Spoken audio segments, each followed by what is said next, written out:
Last Pint Productions presents the New Way podcast. The New Way contains adult content, and new episodes are released most Wednesdays. So back off, man. We're professionals. Listener discretion is advised. So you were in Vietnam, if I'm not mistaken? Yeah? Were you in the shit? Yeah, I was in shit. Last night, Darth Vader came down from planet Vulcan and told me that if I didn't take Lorraine out, that he'd melt my brain. Here's how you get him. He pulls a knife, you pull a gun. He sends one of yours to the hospital, you send one of his to the morgue. We came, we saw, we kicked its ass. Everybody wants to be naked and famous. Everybody wants to be just like me. I'm naked. Will you help teach me about this? What is it? A new way?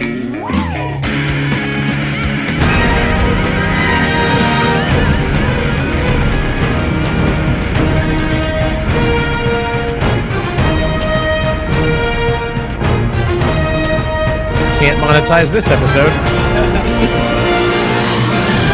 Chaos at the New Way. Once a beacon of lively discussion, now faces a perilous landscape of untold challenges. Amidst a sea of new and fresh voices, eager younglings seizing control of the microphones, and a vast emptiness of fresh topics, dark clouds threaten the New Way. Now, a plan is hatched and a courageous crew is formed. Inspired by young Ahsoka Tano, the team ventures into an internet filled with the incendiary critiques of relentless fanboys and fangirls. Diving deep into both legends and canon, they face trials yet unseen. Arguments shall be ignited, self-pride shall be tested, and the sacrosanct memories of childhoods may crumble to dust. Will our heroes rise as champions of the light, or will shadows beckon them into darkness? Darkness. Hey, welcome to the New Way, where we break down pop culture so you don't have to. We're gonna break down that introduction in just a moment, but first, I need to introduce you to all of the amazing people that are on the podcast for this episode. Again, this is the New Way podcast where we break down pop culture so you don't have to. I am joined by no one in the studio. I'm alone here right now. I feel very alone at this moment, but I am joined by our tried and true co-host, Mr. Nick Santacroce, keeping Ben Wilson's bed warm over there for a few episodes. You're never alone, Matt. You're never truly alone. I never walk alone, like and that song says. We have got to stop AI. AI has gone way too far. Yeah, this is the final straw. We're going to talk about how Patrick produced that with no writers or actors. That was during strike times, and Patrick said, "Not going to stop me." Fucking scab wars. I did text Matt and go like, "Okay, how mad's Nick going to be?" Like, how mad? I'd forgotten about all of that. I am also joined by Mr. Mark Travaglini, who has been on the show. I think this is your third or fourth time on the show.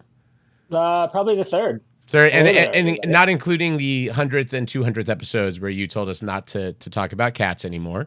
And Mark is making time out of taking his daughters to win every sport on the planet, as he tends to do during most weeknights, weekdays, weekends, all the time.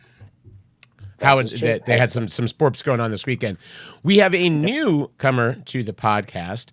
You're hearing him for the first time.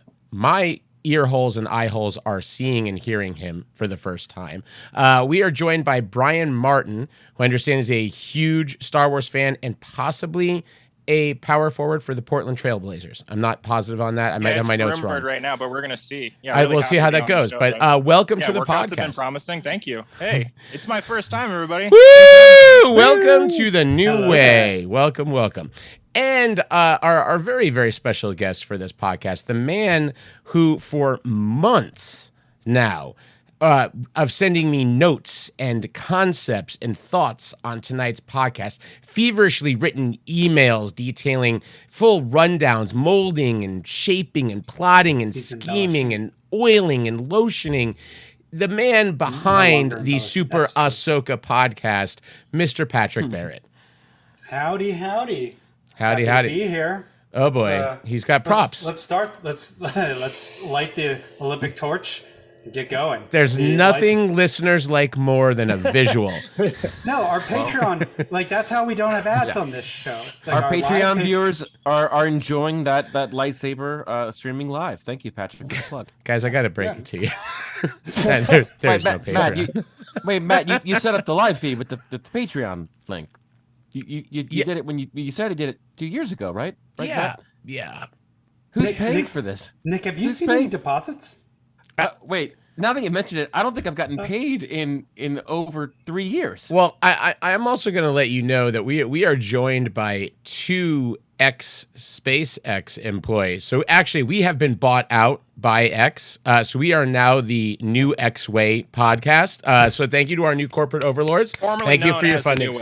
Yeah, formerly known as the New Way. We are rebranding. And half of you are now let go. Yeah.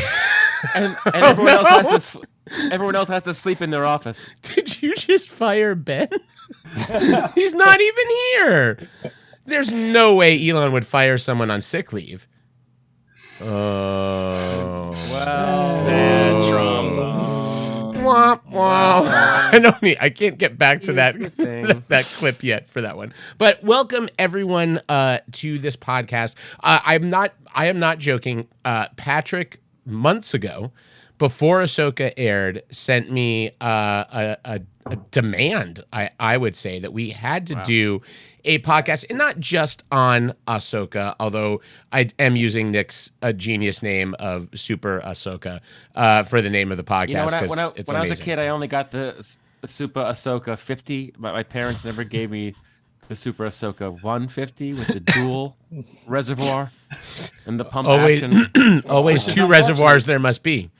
And they didn't know. She's a dual wielder, so yeah, it's true. That's a rough one. But yeah, so I want to know, Patrick, you have suggested topics to us in the past, and we've kind of worked them in. We did a Werner Herzog game. We've done a drinking game. We've done a lot of things.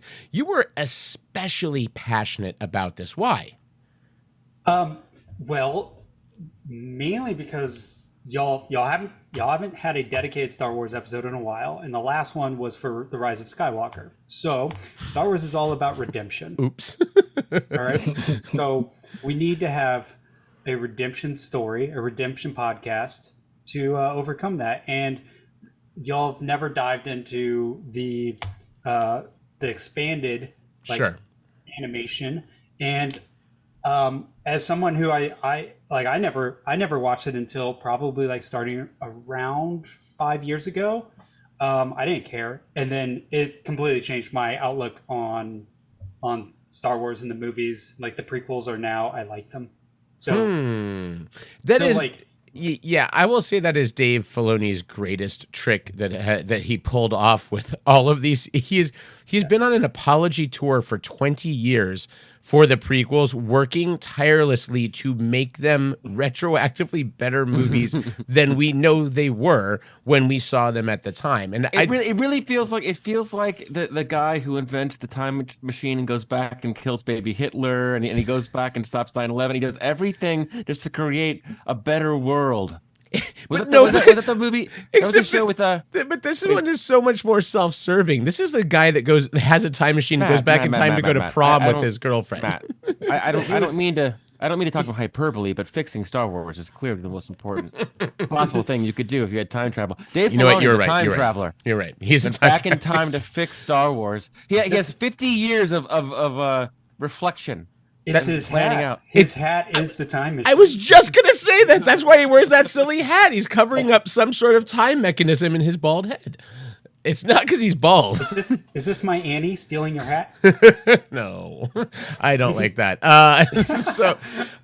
What is also funny to me is Patrick sent a lengthy outline to me the other night when I was hanging out with my friends, and we were drinking a little bit of scotch, and I wrote him a very angry response to it, which I did want to look up because I remember in my head thinking, this is funny, but also he might think this is just really mean. I read it, and This is what I responded. This was last night late on. I was at Adrian's house. I go, ha ha ha. This is adorable that you think I need your help. Ha ha ha ha. Again, type the ha ha ha's out. That's aggressive.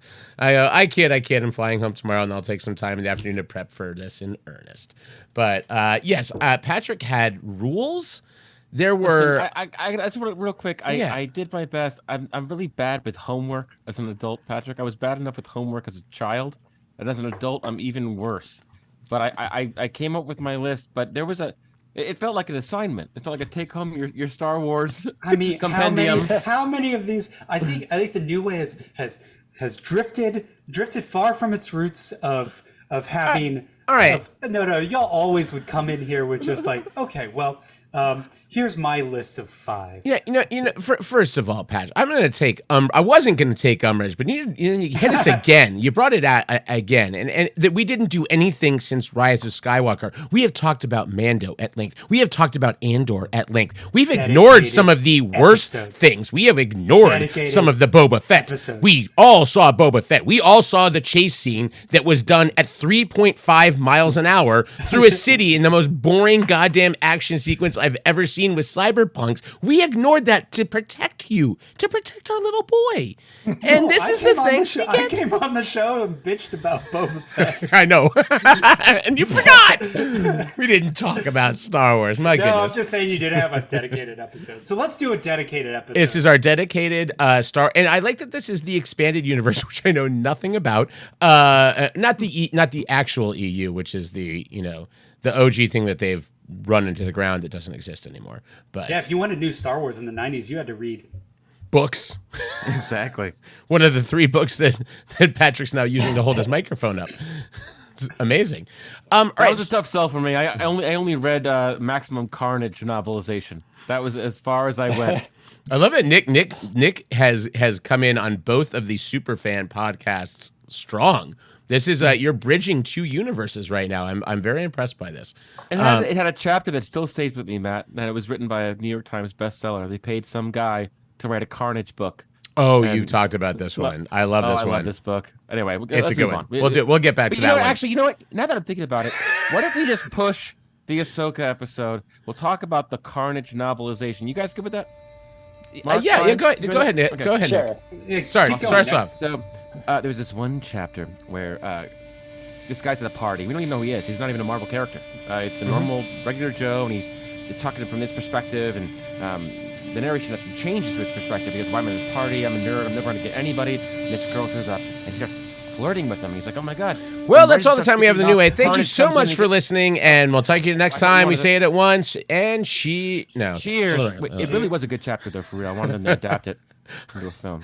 But I'll get the title for our Patreon members. I'll put it on the Discord, and you can check out the novelization. I'm going to promise you right now, Nick, if Patrick ever does a sequel to the drinking game, that particular that Maximum Carnage issue, you've talked about at least 37 episodes. Not issue, novelization. 37 episodes. No, I want to be clear. Not the illustrated, not the comic, not the graphic novel. It was a New York Times novelization. I promise you have told that that story at least once a year. It's amazing. I love it. Just making sure. It's our thing. All right. So I want to dive into the podcast, but I want to respect Patrick's outline. So Patrick, you're gonna kind of control rundown here. Okay. And I want to know where you want us to go on the journey right now. We're gonna attach ourselves to those fancy space whales, and we're gonna hop on in. Where are we going? I think we should ask every single person why they deserve to be here with an anecdote on their Star Wars. Like, what is a fun anecdote that you want to share about your Star Wars fandom? Can I also just preface this that your mission statement was that this was supposed to be like an accepting and friendly thing and not toxic fandom, and you started the podcast with prove yourself and let me know why you're a big enough dick nerd to be on the podcast. Amazing work, Patrick. Amazing. On the 200th episode, I came in swinging, and just like throwing bombs, and then in the intro song to this episode, I came in just like attacking the new way. I will. No, you know what? I think it's great. Wrong I think with me? What's wrong with me? I've always thought that if there's one thing Star Wars needs is more gatekeeping. So It's true. Same as X-Men and Star Wars. Too much acceptance. I don't understand. Okay. Matt, thank you for that check. No, I'm gonna. First of all, I'm gonna answer your call and tell you why I earned my right to be on my podcast to talk about your topic. So fucking, let's do it. Let's get this going. Jesus Christ! I see his Schwartz is as big as Patrick. God Almighty! Yeah, these guys just whip out your lightsaber. Who's got the biggest one? Let's fucking earn our way in. All right. So my that's again for our Patreon OnlyFans subscribers. My brag, my Star Wars geeky brag is I have I think I actually have the photo in my desk. I'm not going to spend the time to look for it here, but I and members of the people who have listened to the podcast for years have heard the story. I was gifted Ewok pajamas that I requested way back in the day when Return of the Jedi came out. And they were furry. I looked like a little bear wearing an Ewok shirt. Also, terrible marketing. Didn't make any sense. Was I a man or an Ewok or a boy walk? Or like, it didn't make any sense to have the shirt on. I wore those pajamas for a full year. And my mom, they had to throw them out because they had gotten so gross. And I wouldn't wear anything else other than my Ewok furry pajama. And we lived in California. We're in Danville, so it was hot. This was the Sun Belt. They were disgusting. It smelled like Dagobah in there. My mom had to literally throw them out and said that they got messed up in the wash. And that's why I think I've earned my right. Do I get a rose? Do I get to stay? Do I get a rose? Yes, and I want to apologize to everyone here. You're all welcome. No, apologize to the listeners. They're the real losers in this situation. I apologize to you listeners. Oh, you heard what he just said. He just called the listeners losers. Oh my God. He's just not unstoppable. All right. Shoot, I think he did that in post. All right, Mark. Patrick, we never do any posts. I tried to explain this earlier. All right, Mark, you're up. Not a lick of posts. Boy, Mark, I hope it's good. Otherwise, apparently we have to shut you off. No, I mean, I guess I'm a gone. changed man. I'm a changed man. No, I guess I'm gone. I mean, I don't really know. Have a lightsaber swinging story here to compete with everybody else. I mean, just grew up around the time like all the original movies were out and everything, and had dressed up with the cheesy Darth Vader thing that was like the plastic mask and like the flammable like plastic Halloween costumes that everybody had that you found at like the cheap stores and things like that, and just had all the toys and things. It was just like one of the things I was always interested in growing up. Well, and you risked, you and I both, and Casey August and Rick Bedoya risked our glowing reputations as just fuck boys, like just the most desirable guys in high school, to go see the re-release of the original trilogy our senior year of high school. We went to all three movies. Yep. and risking a sure chance of continuing to sleep with the hottest girls at school, being the stars on the footballs and get balls and whatnot. So we really gave up a lot. We did. Yep. All right, Patrick. Yeah. So I want to tell my prequel experience. So my prequel experience. So I grew up in Central Texas. That's not important. It's just a useless detail. Moving on. Are you reading? No, I'm not. No. I literally saw you turn to the right and go, I grew up in Central Texas. Continue. Sorry. Okay. So we had a VHS of The Empire Strikes Back that my brother and I would watch over and over and over again. And then we discovered Return of the Jedi, and we watched it over and over and over again. And we loved them. We had action figures, just having a blast. And then, like, I forget where we were, but I think we were with like my parents' friends, and they had kids, and we started talking Star Wars, and they were telling all these stories that I've never heard before. No Christmas special lore, probably. And my great dad, Ewok adventure. We get home and we're like, Dad, what were they talking about? It's like, oh, well, there's the first movie, A New Hope, like, yeah, you don't want to watch it. It's cheesy. I don't like it. So like we don't have it. And like for years we have been watching The Empire Strikes Back and Return of the Jedi, and that's our canon. That's our lore. Then all of a sudden we learn that there's another one, a prequel, like a earlier. Can you imagine only watching like Back to the Future 2 and 3 and never knowing the original? Patrick, I have never been more in sync with you. So I had at some point seen the original and we had it on VHS, but I only watched the other two. And I remember one day I was living in Seminole Landing, Mark, at that point. So I would have been 10 or 11. And I was going through our VHS collection and be like, oh, I think I'm going to watch like one of the Star Wars. And I go, I know Empire. I know Jedi. And I go to my mom, like, have I ever seen the original? She goes, yeah, Obi-Wan Kenobi. I'm like, yeah, I kind of remember Obi-Wan Kenobi. She goes, they swing across the chasm on the, and I go, I remember that. I remembered that visual. But I did the same thing. I just kind of pushed that one out of my head and only watched the second two. It's amazing. Yeah, it was wild. I loved it. I mean, that's a great Star Wars too. Other than missing Alec Guinness, that's a great Star Wars to have just those two movies. He's like a ghost. He's a ghost in a couple. Yeah, he's a ghost in the two of them. Yeah. All right. As a kid, I mean, that's the same thing. So Patrick gets to stay on the show because he didn't know about a Star Wars movie. Yep, you're right. I'm sorry, Patrick. You are voted off the island. Bryan coming in so hot, unbelievable. Bryan, you have a lifetime pass on the new way. Well, I didn't know. I thought it was going to be harder. I got like facts and figures and shit over here.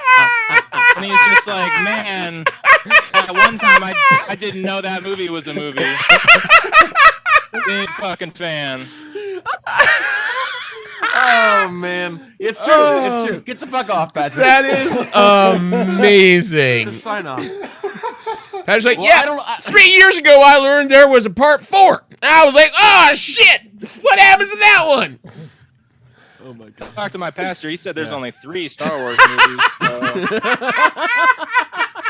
Patrick is gone completely dark. Oh no, He's gone. Come back, Patrick. The screen I talked to my pastor and he said there's only 3 Star Wars movies. It's true. They know what they're talking about. Oh god, that's amazing. All right, well, Patrick. This is his origin story. We turned him dark. Amazing. So why do I deserve to be here? Yes, sir. Please. Why do I get to be I'm here? so sorry. You're at this point. Yours could be. I've seen more than 2 Star Wars movies, and you win. I'm kind of pulling ahead. Yeah, no, because I've committed way too much time to this, guys. There are 7 seasons of Clone Wars. That's 131 episodes, and they're averaging around 25 minutes. Okay, that's 54 and a half hours. I could have done something else, but I watched 3D animations of Star Wars characters engage in various hijinks. That's not even to mention Star Wars Rebels, which is another 4 seasons. That's 75 episodes of 22 minutes because Filoni keeps that shit tight. That's 27 and a half hours. Okay, so I could have that's 52 regulation hockey games I could have played. Just a fact. I also could almost be a fucking pilot if that would have been in the cockpit learning how to fly. But instead I consumed just copious, voluminous material in this universe. And I gotta say, I don't regret it, Patrick. So thank you. Thank you. I don't know. I'm sorry. We're kind of hardliners here at the new. It's not quite up to par. If you track us your resume, I honestly we'll for next episode. Also, those average episode lengths. There's a few that really throw that average off. It's really not a good. It's not a good mean. I didn't go with median. I should have gone with the median. And weren't there cartoons first? Cutscenes. Yeah, what about the Samurai Jack? The early, when they first tried it. So good. And then they did the new ones. If you haven't watched that, then can you even really be No, I don't think so. It was so nice to meet you, though. He's doing a bit, Patrick. Sorry. I enjoyed my time here. I'm really jealous of the beard. But otherwise, never come back. Nick, how about you? Okay. Here's the thing. It's one thing to throw around a beautifully delivered soliloquy like Bryan, but do you own all of the original Return of the Jedi Burger King glasses? I have a full set. Patrick has drank out of that glassware in my home. Weren't they beautiful, Patrick? exquisite. That is pretty impressive, So- Nick. That's it. That's your flex right there. And You win. I only break it up like for Christmas and fourth dates. Yeah. I like May the 4th. Yeah, because May the 4th be Yeah, with of course, you. of course. Yeah. Yes, that's I mean, great. I'm a lot of things, but intentional is also one of those things. So yeah. It's a great quote. I appreciate that one. Yeah, Submitted for the slurred sophisticate next episode. I mean, I'm sure. Listen, in terms of earning our way on this, and especially I was so obsessed with the prequels before they were coming out, and then after they were coming out, and also getting the originals on DVD at the time, the preferred medium. But it was very hard because he had been remastering them. You couldn't get it. I ordered all of this shit. I have shit from China that's the OG VHS that's like been piped onto a DVD so I could have chapters in that shit. I nerded out over the prequels. Get this, Matt. Did this. Hold on, Matt. So a friend of the podcast, Frank McGrath, Hi, Frank. the only cut he could get at a semi, high definition of the original version where, Han shoots first, there's nothing added in the cantina, right? Was only available on Laserdisc, the truly original. So he tracked down a Laserdisc. He went on eBay. He bought a DVD from Laserdisc burner, and started a little like black market of you want the OG? Love it. I love it. I love it. I got the OG. But the thing is, he wouldn't sell them. He would lord a few precious copies, and if you made it into his inner circle, he might let you borrow it. That is one of the most Frank things I have ever heard. Also, Frank, if you can call in the next 5 minutes, we will kick Patrick off the podcast, and you can take his place. I'll shoot him a text. He's seen at least four Star Wars films. Minimum. What? See, what time does he have? Who's seen more than 3? That's ridiculous. He's not an enthusiast. He's just a laser disc aficionado. It was more about the collecting. Hey, listen, that was a preferred format. I'm not going to lie. All right, now I know, Patrick, you've prepared a couple of games, and I think we should do a little game time. You want to do a game? Yeah. How Would about... you like to play a game? Why'd you get so coy? You want to play a game? Oh, all right. Well, I guess I want to play a game. Yeah, I want to play a game. All right. Well, let's do the game Exploding Ewoks. This is the yes or no game, correct? Do you have the answer correct? Yes or no? So you didn't give me. I got the rules. I'll present the rules. And I went to the trouble of giving you got the answer right sound effect, and you got the answer wrong sound effect. If you would like to use these, if you get the answer right, you will hear Yes, my lord. Yes, my lord. It's very quick. And then if you get the answer wrong, we rub it in a little bit. No. So those are what you'll hear if you get it great. right or wrong. Okay. All right. Okay. So this is a set of scores or music from various Star Wars properties, and it will play. We're going to go in turn. We're going to go around the table, and when it is your turn, you will be played a sound. Everybody else can hear it. You will be played a sound, and you will get 1 point if you guess the movie or show that it is from. Jesus. You get a second point if you. I hope I get the Wilhelm scream, and I can just say any of the. It's just it's a score. It's so a lot of John Williams. Patrick, if you did nothing but give me 30 clips of Star Trek sounds, I would kiss you on the mouth so hard right now, because that would be the greatest troll of all time. But I know you didn't. All right, Matt, can you take a back seat? This is Patrick's episode, okay? So 1 point if you get the movie or show. Second point if you get the scene from that property. Mm-hmm. If you can't get it, you want to pass. The next person can steal. Okay. All right. If they steal, there's more. They steal. If they steal and they get it, they get a point. Okay. But if they don't get it, they forfeit their turn. Okay. All right.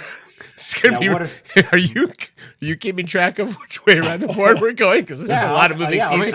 Are we going counterclockwise? I'll get it. Okay. All right. I'll coordinate. I trust you. I trust you. Now there are 2 Ewoks. There are 2 exploding Ewoks in here. They are not from Star Wars. Oh. All right. They could be from Star Trek. Okay. These give you 3. Exploding Ewok is your clever pet name for the sound that isn't connected to the Star Wars universe. Yes. Okay, got And it. if you get It's not a that literal one Ewok. wrong, you lose the game automatically, I assume. Or I wanted to do that, but that seems a little harsh. And this is a welcoming environment. right, let's do it. Patrick, let's do read it. in the room. Read in Let's the room. do this. Let's do this. So you get 3 points if you can say it's not from Star Wars. If you confidently say that it is from Star Wars and think you lose 5 points. And the next person can steal and guess properly. Gotcha. And they get either 5 or lose 5. So I'll keep score. All right. Let's go. All right. And Matt, I'm going to give you a number and you just play that sound clip. Is that cool? Yeah. Can we go in order or no? We can go in order. Okay, that'd make it easier because I put them in order on the sound bank. Okay. Let's go in order. Yeah, let's do that. All right. Okay, 7 and then 14. Then let's hop back down to 2. Patrick's like, when I raise one white flag, that means play the sound. But if I do the flags this way, 2F by C. Go, Matt. Oh wait. Okay. So let's start with Brian. Okay. And then we'll go Nick. Then we'll go Mark. We'll go Matt. Okay. I hope this goes better than the X-Men quiz. The 75-minute quiz. All right. I'm going to start with clip 0. Clip 0. All right. Here you go. Here is your clip, Brian.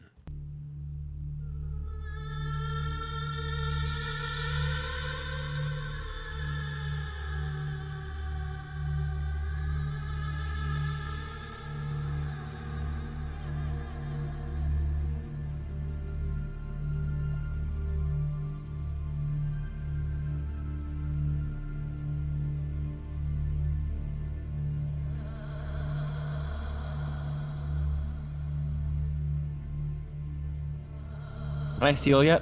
Okay, this is only a 90-minute podcast. How long are each You of don't have these? to play it. Like, you don't have to listen to the whole thing. Okay. Yeah. Brian, do you have a guess? I was figuring someone was going to talk and give it away at some point. No, I have no freaking idea. This one's hard. That's not John Williams. That's all I can say about that. I don't know. Nick said he wants to steal. I know. I actually know this. I lost my virginity to this song. Is there a penalty for stealing if I Yes, if you had paid attention to the 80 hours of rules at the beginning of the podcast, But I could opt not to steal and not be penalized. Yes. I'm not going to steal that. Anyone else? Right. I have my thoughts, but I have thoughts too, but I think I'm wrong. All right. Let's move on to Nick then. Oh wow! Wait! You didn't give us the answer? Okay, I'll tell you this. That is from Revenge of the Sith. And that is just before all the shit goes down. Wow. Nick lost his virginity to Revenge of the Sith. Pretty fucking sweet, dude. He lost his virginity to that part of it. Like, oh, they fucking killing kids? Yeah, let's do this. Listen, you never know when that magic moment is going to happen. That was when Padme was sitting in the place. And Anakin was sitting in the place. That was how how Nick tells women that he's pro-abortion. He plays that scene from Revenge of the Sith. Like sadness? Is it that? No, right kind before it's right. Okay, right before that. I always have the high ground. Right before Anakin went to the but not the dry ground. Chancellor's office. Gotcha. All right. Nick is up now. Yes. Okay. Well, to be fair, I want at least 37 seconds of this next cue. You're gonna get it. We are gonna play. We're gonna play sound cue number 1. It's sound cue number 1.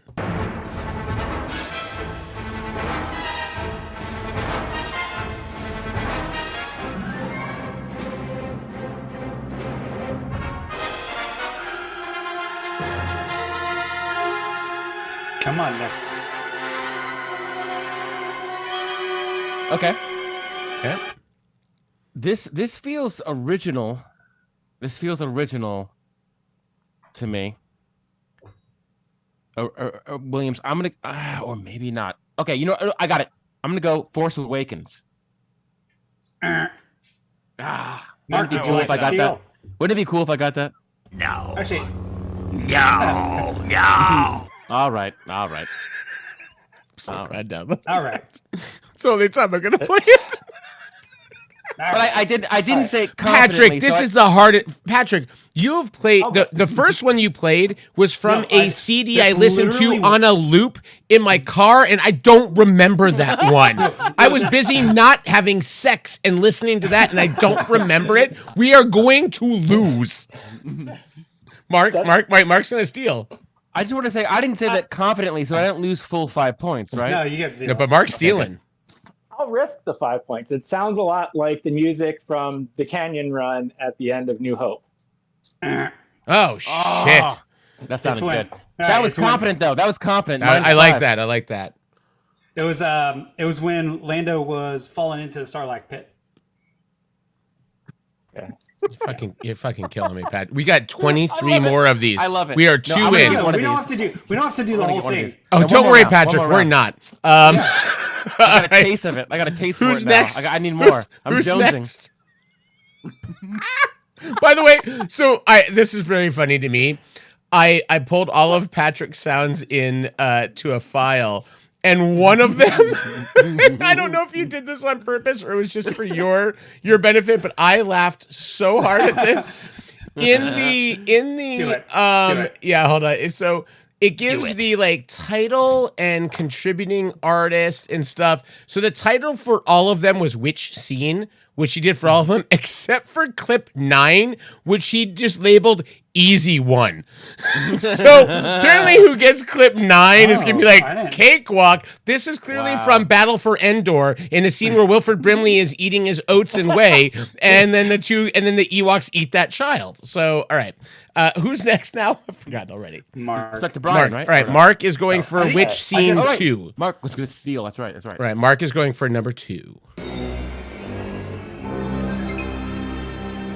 I might actually know this one.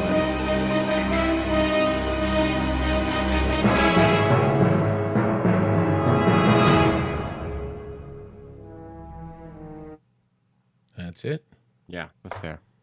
Fair time, I think. To not get any of these. I have no clue. No clue. It could be. Yeah.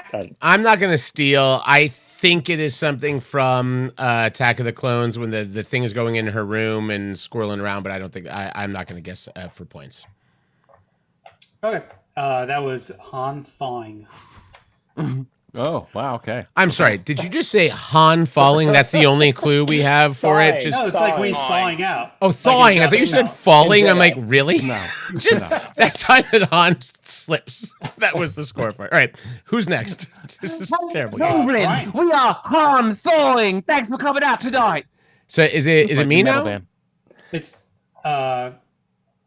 we went Bryan. Yeah, Nick, yeah, you're okay. right. It's you. Right. Yeah. Right. This is which Don't scene? play 9. 3.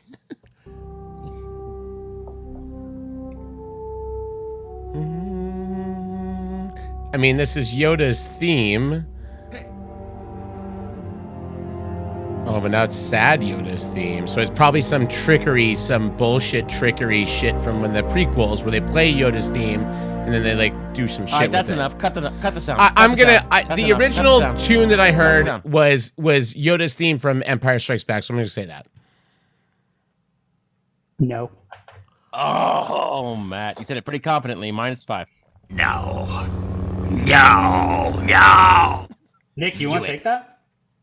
I was just pretending to Yes, get it because I thought Matt was going to get it, so I was just pretending that I knew. Matt was the close. Matt was very close. It was Yoda dying. He dies? Yeah.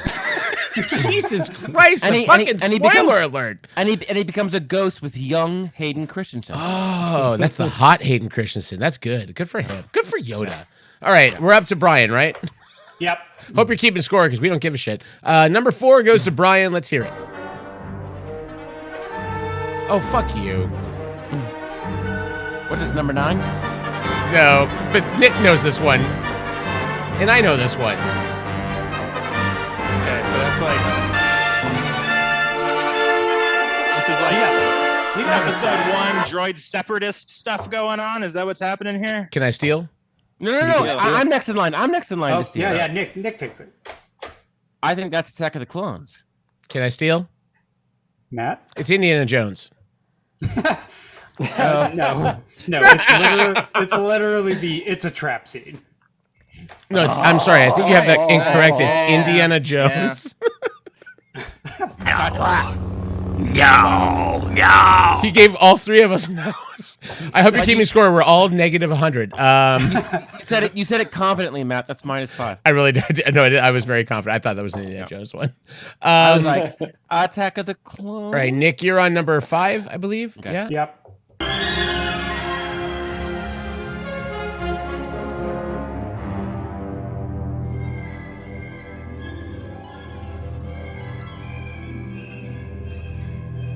Come on.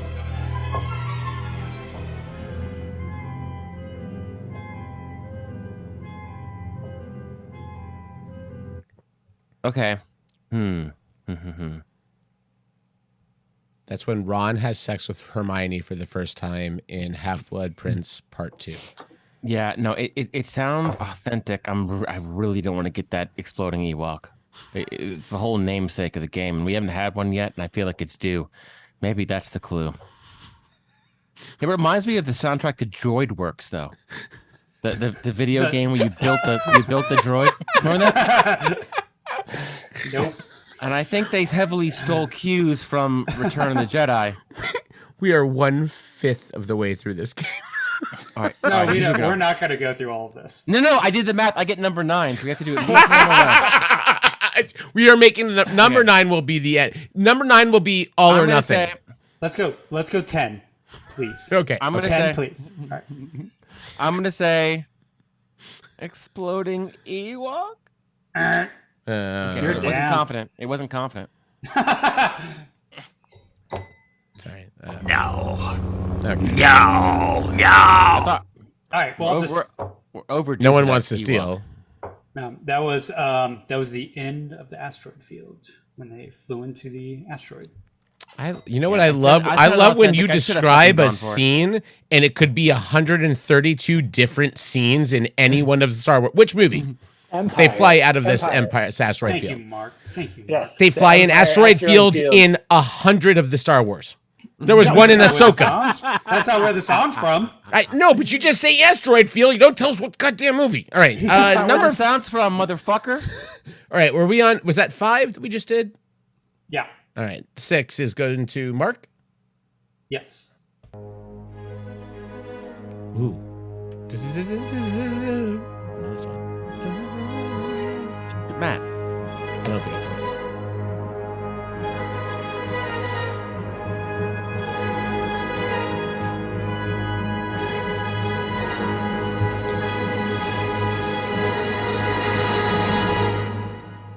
Na-na, na-na-na-na, na-na-na-na, na-na-na-na-na-na-na-na-na. Requiem for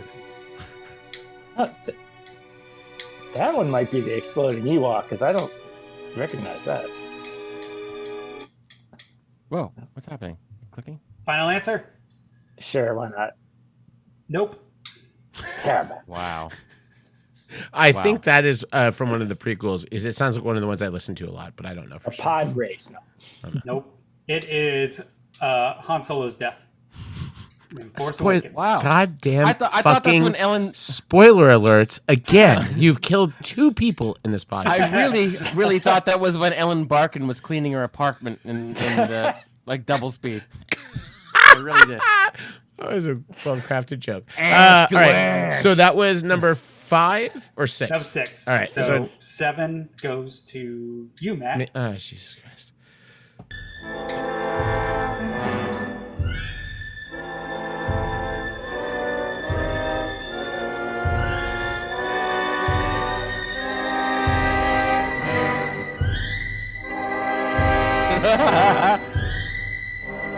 All right, that's long enough. That's quite long enough. Matt can name that tune in 427 notes. Parsecs.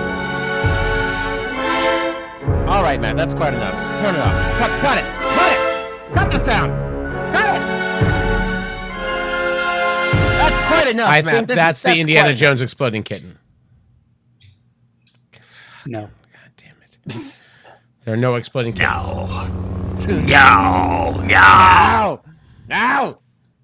Brian, you want it? No. All right. No. Has anyone gotten anything right yet? No, nobody's got I'm gonna get number 9. I'm gonna get number 9. Guys, we're not playing for golf scores. Whoever gets the lowest minus score in this wins. So fucking go out hard, all right? All right, so we are on 8? Or was that 7 we just did? 8. We're on 8. This is Mark. Oh, that was the trash compactor scene. Oh, no.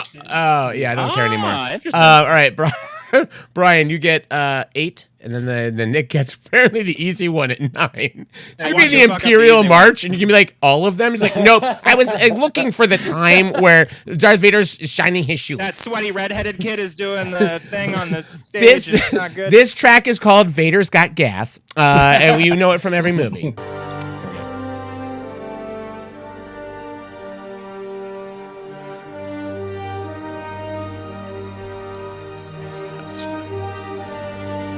Do you? I think I do. You're confident. I do. I think I know this one. -3 already for being that confident. All right, Brian.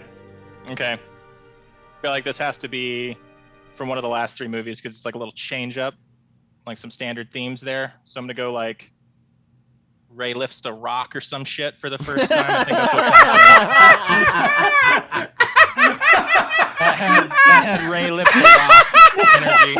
Can you imagine John Williams at Abbey Road? He's lifting up his baton. All right, now we're gonna try to record. Rey lifts a fucking rock or something. Guys, I'm gonna give you fucking gold on Rey lifts a rock. Guys, and 2, 3, 4. Patrick, You did it again. Give me the movie, Brian.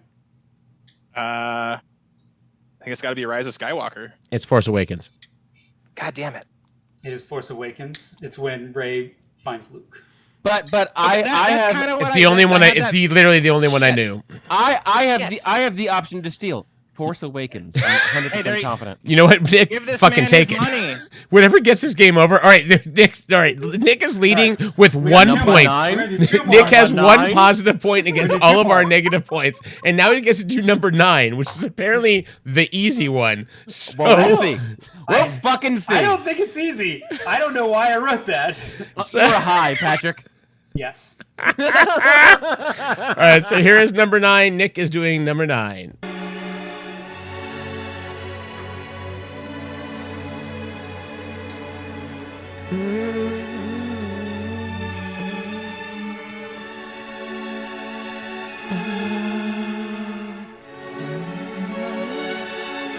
Matt's got it.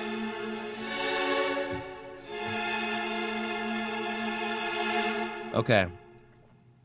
Because that was number 9, the easy one. It's still going. I can tell you with 100% certainty that those exquisite flourishes were from, without a shadow of doubt, Attack of the Clones. Matt? Revenge of the Sith. Correct.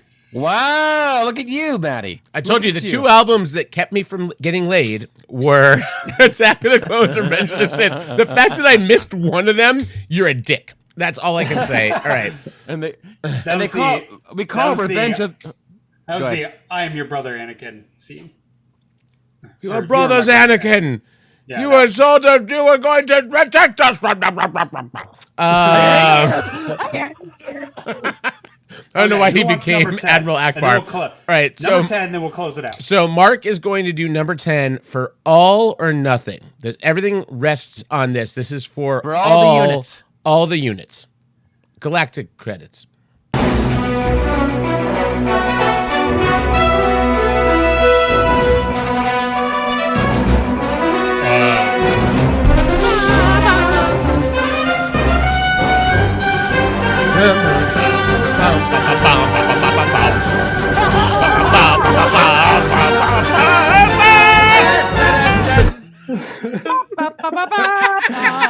That would be Sunday Night Football.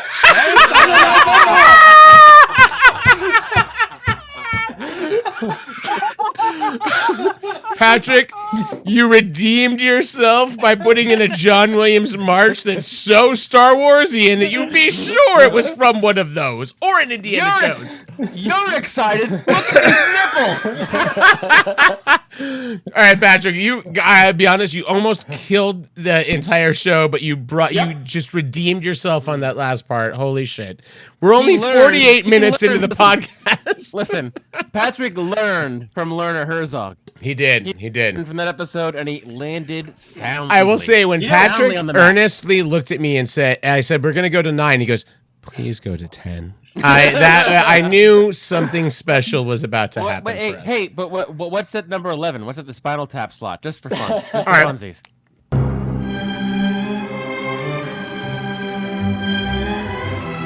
Waltzy? Oh, I know! It's Space Casino. It's Space Casino. Ryan Johnson, Space Casino. Dude, if you were right on that, I would have blown my goddamn fucking mind. I know. God damn it. It's when they're riding the space horses out of the Space Casino. I wanted it so bad. When they're betting on the space ponies. Look, I just tried to will it into existence, that With being the right. code I didn't know. I don't know what that one was. It sounded whimsical. It was Empire when the snowspeeder found Han and Luke. I noticed nothing from a Rogue One or a Solo. 16. Oh, Jesus Christ, that was quick. It's below our age range, but okay, we'll try it. Oh yeah, clearly Rogue One from the first I believe note. this is from Rogue One. Clearly. Brian's on the board. Brian is on the board. That's when they're fucking about to explode on the ocean, watching that shit destroy them. It makes me cry. To win this, play 23, and we'll be done. I really hope it's the Ewok theme song. Is it the Ewok theme song from the cartoon? The cartoon? I do want to let everyone know that Patrick sent this to me late last minute, like with a half an hour before the podcast to go. It was like, I got to get this one in there. So here we go.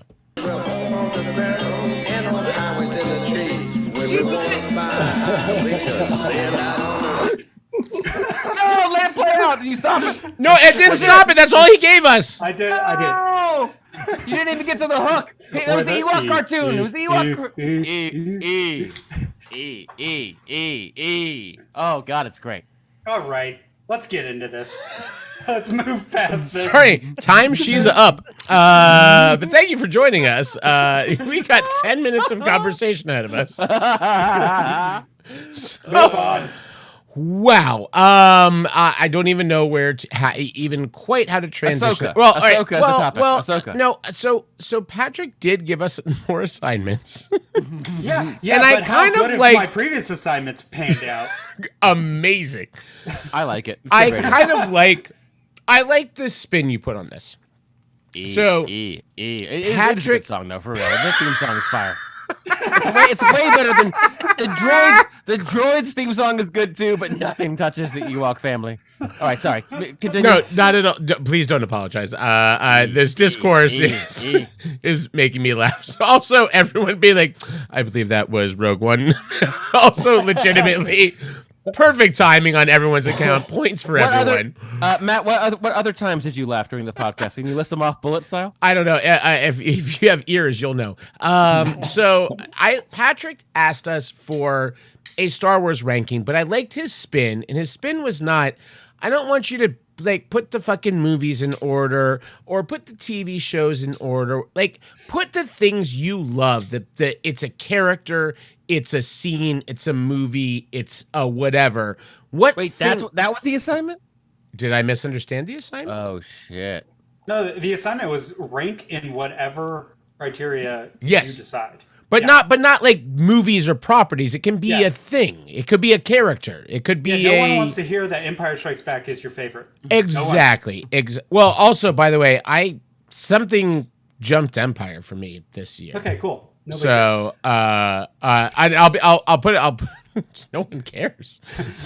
I mean, okay. I need to check myself again. I'm so sorry. Someone falls in a Sarlacc pit and no one is there to see it. Does he get slowly digested? I don't know. But this is like running into a room and being like, my favorite Springsteen album is Nebraska. It's like, no one cares. Get that shit out of here. Killing it, Brian, by the way. Killing it. That'll ruin it when I say you're killing it. Andor rose to the top of all of my shit this year for Star Wars. Because what I think is amazing about Andor is it took the promise of Star Wars, of what could be this vast universe and things happening in it, and it did it in a satisfying way. And a large part of that is because literally fourth on my list is Rogue One. I know Ben and I disagree a lot on Rogue One.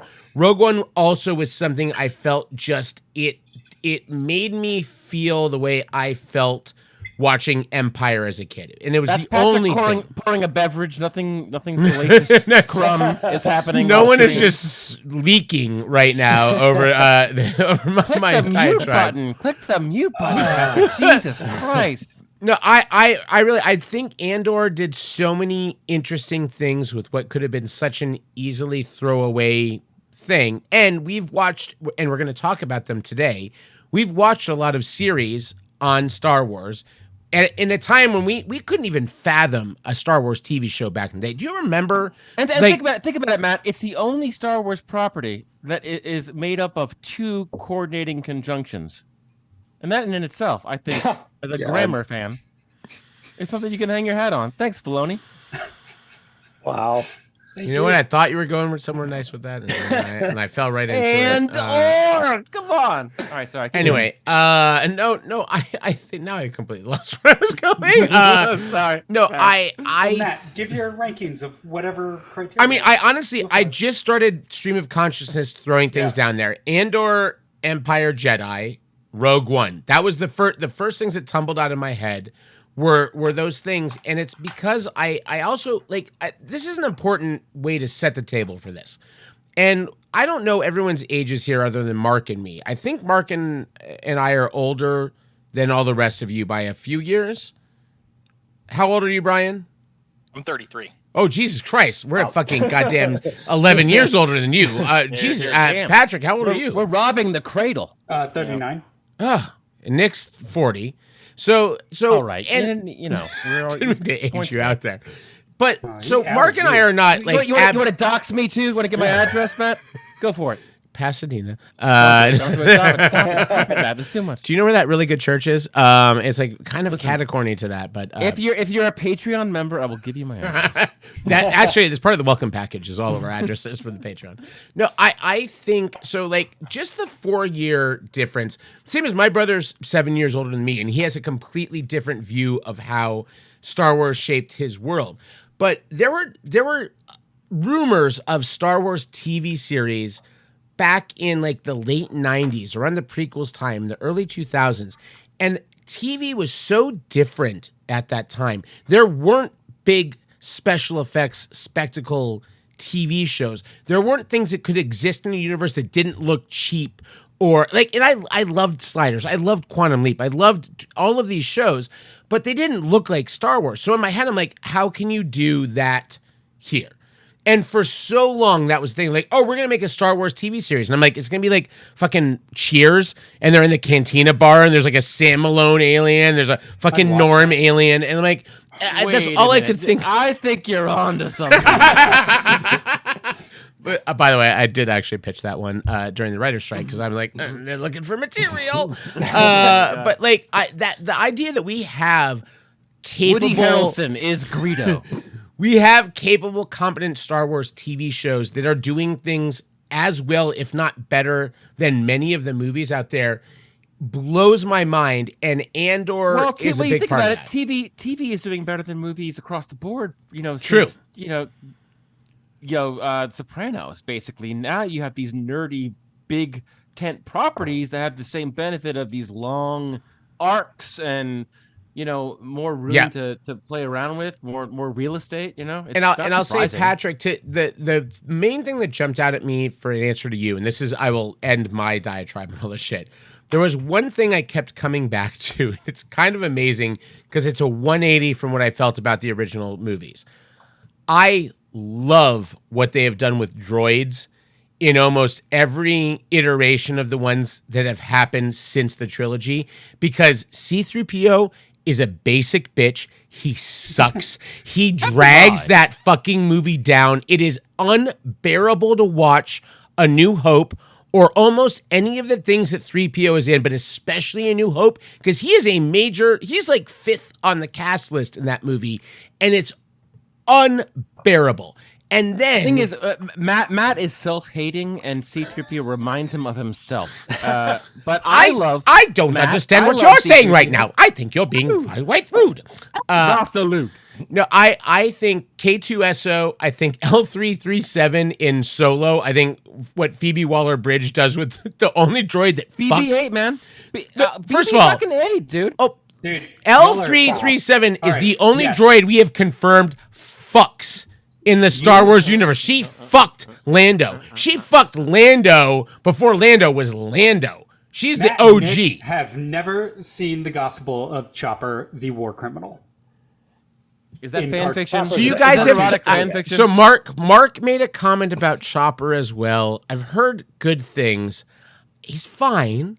He is no K2SO. He is no L337. He's no B2 emo. Who is near and dear to my heart. He left me wanting in Ahsoka, but he was fine in Ahsoka. But in Rebels, holy shit. The dude is a war criminal and hilarious and a huge cast member. I think what they have done with droids is perfect. You like Tudyk. Yes. Tudyk. Tudyk is. I mean, K2SO and L337 are my favorite droids in Star Wars. But that's, I think, for me, one of my favorite joys in Star Wars. Watching Taika Waititi be a droid. Watching Richard Ayoade be a droid. Like, these are amazing, gifted comedic people that we're putting in that also somehow bring pathos to these creatures that we, in our thing, we don't care about. Let's not forget Paul Rubens in the Disneyland. Fuck yeah, Nick. Cantina, God bless you. Absolutely. Well, and he was on the original Star Tours. He was piloting it. But now it's 3PO, right? I think they changed it, but I think 3PO. Like one of my favorite droids from the cartoons is AP5 from Rebels. He is just like he's Eeyore. He's an Eeyore character.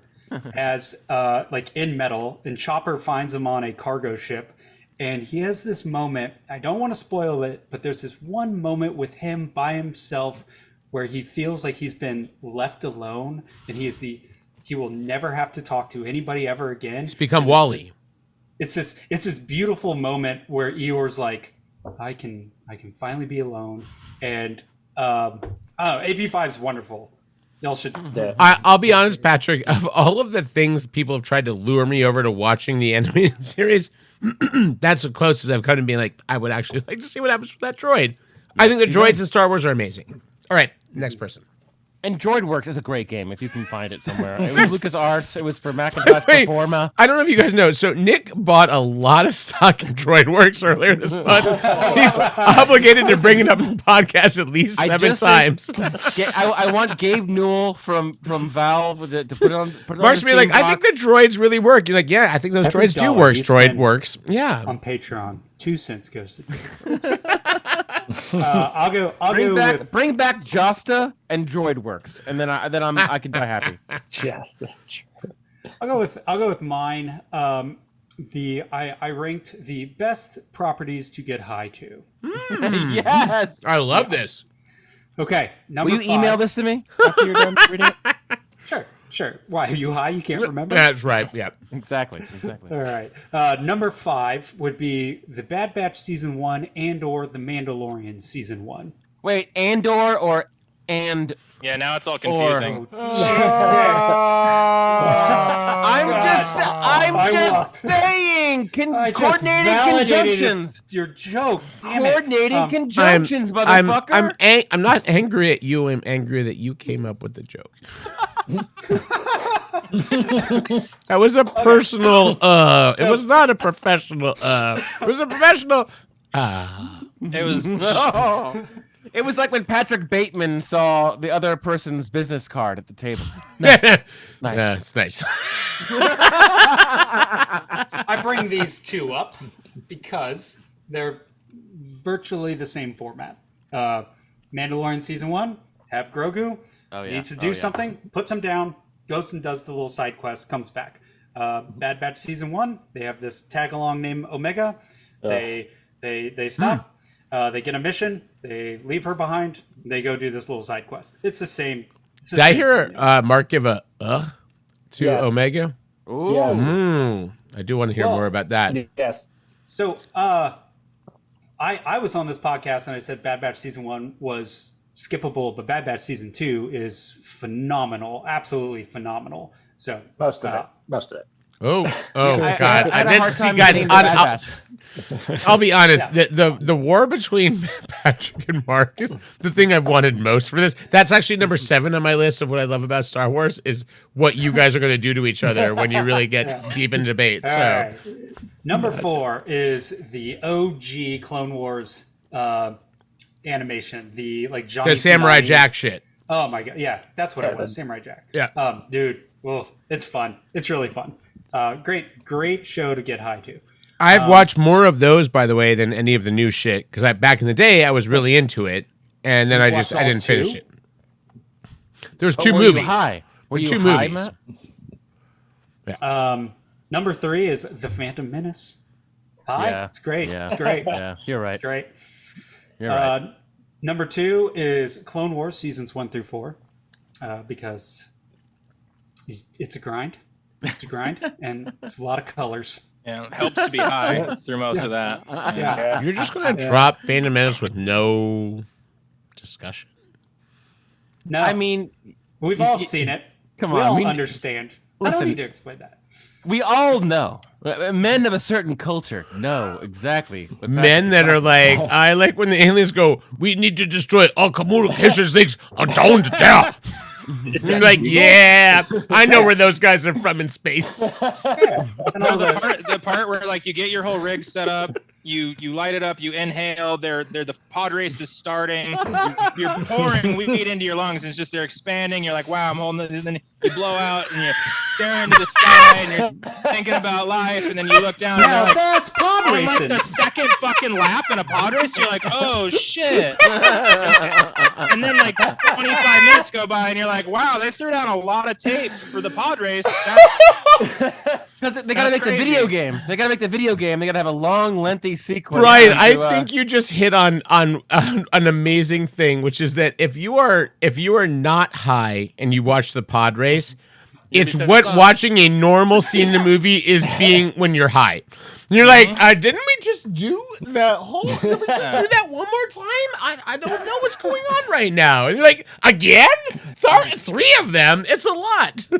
It's sort of like everybody likes the classic Wizard of Oz, but when you sync it up perfectly with Dark Side of the Moon, I remember when everything is in concert. Mark and I saw Phantom Menace probably 3 together. I saw 3 outside. I saw that movie 6 times in the theater.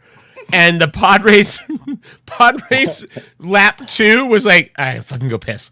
That was the only thing I'm like, I can go do it. I am going to lose nothing from this. I will be good for this. Lap 2 is the 7th inning stretch of Phantom Menace. All right. Amazing. Any more, Patrick? You're good? Number 1 is Star Wars Visions. Oh, yeah. Yes. Excellent. I'm gonna be the asshole. Deserves love. I don't know what that is. I don't know what that is. I'm so sorry. It's they farm out to all these artists, all these animators and storytellers to essentially make a story in the Star Wars universe that has very little connection. Like, it doesn't have to connect to anything, but just use the story. And you get stop motion, you get claymation, you get crazy animes, you get a. Is this where do we find this, by the way? Disney Plus. Okay. Disney Plus has it. It's really good. I don't know. Maybe I'm the only one. I for our listeners though, I have not heard of this. It sounds amazing though. I would actually watch this. You're gonna actually kind of love it. It's it's really cool. It's the what if for Disney for Star Wars. Or no, it's more like Del Toro's Cabinets of Curiosities. A different filmmaker takes on a similar theme, but it's in the universe. And on top of that, I don't think it was connected, but even Miyazaki did a little. Oh wow! Okay, yeah, I'm on board with that. It's like 3 minutes, dude. Watch it after we go in separate ways. Watch it while I'm talking. Yeah, you guys. Hey, and get high. So Mark wants to tell you what he thinks about these things. Mark, take about 4.5 minutes. What about Omega? What do you think about that? Omega. Amiga. No, I don't know what you're talking about. I have no idea. I think just in season 2, she just kind of it's like the real interesting storyline happens, and it's like 2 good episodes, and then it's like the Omega side quest stuff, and it just kind of really takes the stuff out of there. I don't want to go. Really I don't disagree. All right. I'm very curious about Mark's list, actually. So let's hear this. So I went kind of with like stuff with my like favorite villains type thing. Ooh. So just take Empire and New Hope Jedi. I mean, that's everything we grew up. We're going to exclude all that stuff. But one of my favorite things was the last 4 episodes of the Clone Wars. Because it's so good. It basically takes it sets up a lot of like the TV shows and things like that. So it's like just really cool because you have the whole Maul comes back through the entire Clone War episodes, and it's getting alerts. If you haven't watched it by now, guys, Han Solo's dead, Yoda's dead, everyone you love is dead. Darth Maul not dead. Amazing. Everyone else dead, but Darth Maul not dead. Yeah. The only one that you cut in half with the Anakin Skywalker dead. Darth Maul alive. Earned it. Yeah, but basically it just sets up a lot of the stuff like the later seasons, more recent seasons of Mandalorian with the Night Owls and Bo-Katan and all that stuff. You've got the Siege of Mandalore, but then it's like happening concurrently with everything that's going on in the prequel movie. So it's just like a different spot of that, and they're referencing in constantly different action and stuff from it. And it's set up like a movie, completely kind of different from the rest of it. But that's one of my just like favorite things, just seeing how everything's going on at the same time. But you know everything's going on with Anakin and Obi-Wan, but then you see Ahsoka with everything that she's gone on with Rex and those guys. Then Rebels after that, just because of Thrawn. He's really great in the cartoons. I mean, it's cool to have the actual voice actor. Cartoons only. I was waiting for that. No, it goes away. The toys you get at McDonald's in live action may be different from the ones you've seen in the cartoons. Might be different. Yes, I agree. No, but I just like how they you get to see more of that. Like I don't think Ahsoka did quite a good enough job with that. I think they kind of. I mean, we'll get into Ahsoka later, I'm sure, but I agree, Mark. And it's just an interesting way to see how everything happens between after Order 66 and just to where we know in the Star Wars universe, just different characters. It's not the same group from all the movies, so you get to meet some new people there. Then I just have the rest of Clone Wars just because it shows everything that happens around the movies.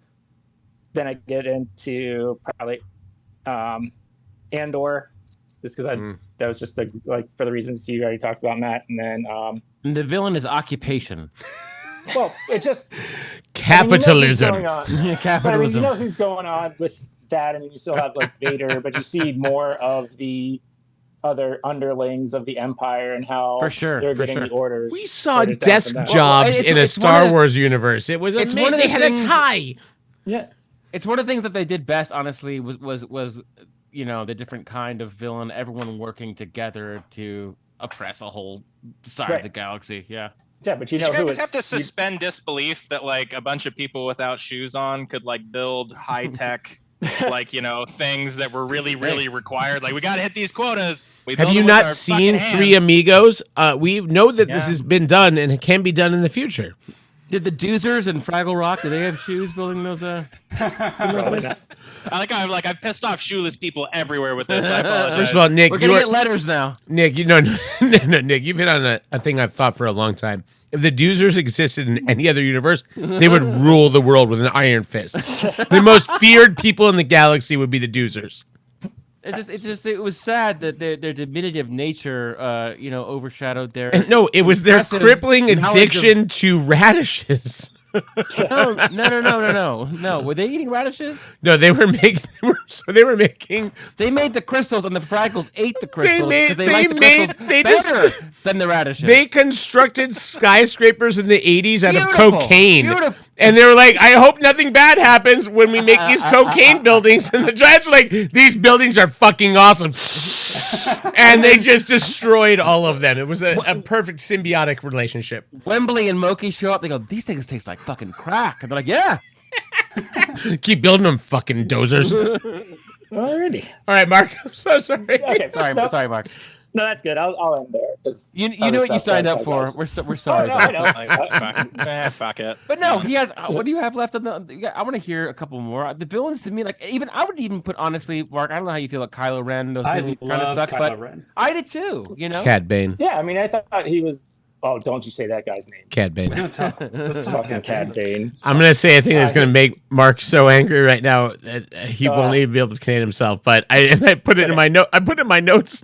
I know somebody was gonna bring it up. I was gonna. I think we're there. He's Cad Bane better than Thrawn in live action. Go. Oof. Well, the way they used him so far. Cad Bane, way cooler and way more interesting to me than Thrawn was in live action. I don't know the shows. I don't know the animated. I'm in Matt's camp. Like Thrawn left me wanting in live action, but he was the right character. They just didn't write him to really like show. He didn't Thrawn out. Yes. But Thrawn looks like Paul Rubens as Mystique in the Bryan Singer X-Men films.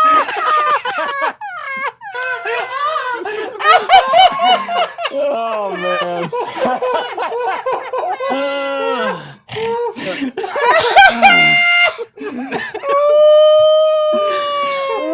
Shut it down. I got nothing. Oh, God damn it, Nick. Yeah.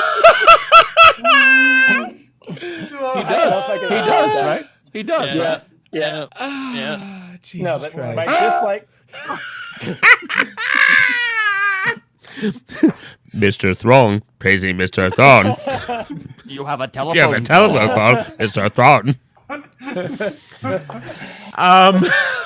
Hi, Shit. hello, All right, everyone's fine. Thanks for asking. Before we're gonna run a little over on this podcast, not by a lot, but we're was gonna there get a to game Ahsoka. no but one- there's another game where you have to answer what favorite dish did this character like in one of the expanded universe novels. Start with Ahsoka. Surprise! It's pralines and cream.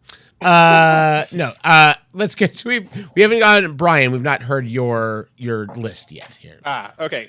Patrick sent out his very heartfelt email. This was not going to be, this isn't shit slinging. This is talking about our feelings, our positive feelings towards Star Wars. So I wanted to focus on as long as you earned it. As long as you belong here, then yes. Sure. 3 characters from the movies I appreciate more after watching the animated series. Ooh, I like this. Like third, I would put like Obi-Wan. Not like Obi needs a ton of more fan support or anything, but I thought like rounding out like the Duchess Satine love angle and the Darth Maul, like that wrestling with it's watching how he deals with loss versus Anakin, like kind of bringing some of those parallels up. I thought it rounded out the Obi-Wan character a lot, made me like kind of appreciate him because he can be flat at times. Super well played by Ewan McGregor, but it's like always I liked adding to him. Count Dooku, I think, is one that like benefits the most. Like I remember watching Clone Wars is that Attack of the Clones and being like, who the fuck is Count Dooku? Like why run from this place we don't understand where you got to this place for reasons we don't understand? Chase this guy. I thought that was a Green Day album. Yeah. Tales of the Jedi was the thing on I think is that Disney Plus. They just put out like some little snippets, and I think they go into the Count Dooku's like backstory a little bit, his relationship with Qui-Gon Jinn and stuff. I thought that gives a reason for any of the motivations why characters might be acting in the prequels, because that's sort of what's missing a lot of times. And then I think everybody's touched on Darth Maul. Like holy shit, all of the animated stuff has really hyped that guy. I think my favorite, it's like season 3 of Rebels when him and Obi-Wan have like their final standoff is like one of my favorite episodes of all. Just him getting like batshit crazy and sandy towards the end is like it's just a great arc for him. So and when Phantom came out, like it was just looks really cool. The fight was great, awesome. But we didn't craved more. Yeah, you were like, who the fuck is that guy? And then they just chop him in half and he falls down a shaft, and you're okay. And they tried. If the movie had not failed for them, I don't think it fails for me. I like Solo. I will argue for Solo. It failed for the studio, but they were trying to bring Maul in with his like spider leg things. You mean the cups, right? Yes. Was the cups? Nick, you were on such a streak I tonight. agree You with were you. on I you were agree on with you. such a streak tonight. I was If so you on mean- board if with you you. mean- if you mean the cups, I agree. Nick, I'm gonna have to extinguish your flame. I'm so sorry. No, also, by the way, just I want to commend everyone here for taking Patrick's terrible assignment, but making it really, really interesting and like branching out with your answers of just like I didn't think I thought everyone would see his thing and be like, all right, so my favorite movies are Empire, then Jedi, and then this stuff. But I do like you guys focused on little pockets In of all things. caps, I said, don't do that. I was going to rank my favorite podcast laps or pod racing laps, but I messed it up. First of all, I thought you were going to name podcast laps from our podcast, and I was ready to listen.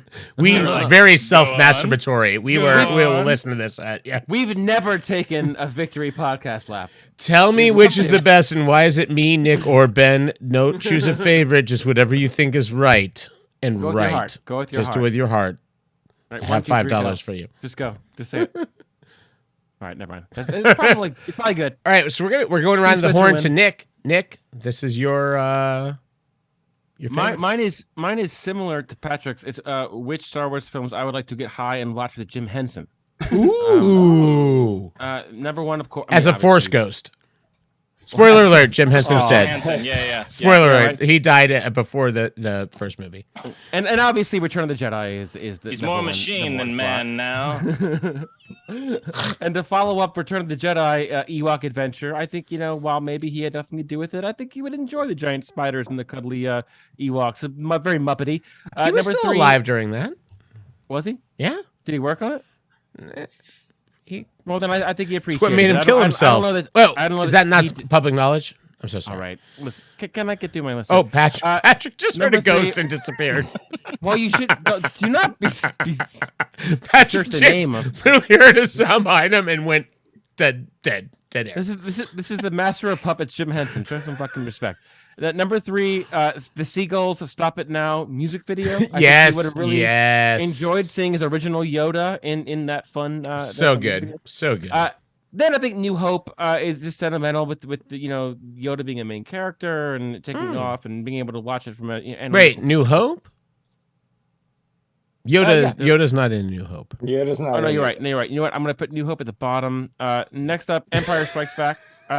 Is what I'm gonna say. And then after that, I'm gonna go. Honestly, Force Awakens. I think with as many faults as JJ had, he did try to use practical effects, and we're gonna get that. Last Jedi. Then we were on to the lower tiers. I think Jim and I would have probably started to get a little bored and upset at this point. Phantom Menace. We could have had fun with Attack of the Clones. We made some pizza pies or something. Then it's Revenge of the Sith, and lastly, Rise of Skywalker, which actually did have a lot of practical puppet effects, and I commend them for it. But I mean, Jim Henson does have fucking taste and culture, so I don't think we'd have a good time with that. That's my list. I love it.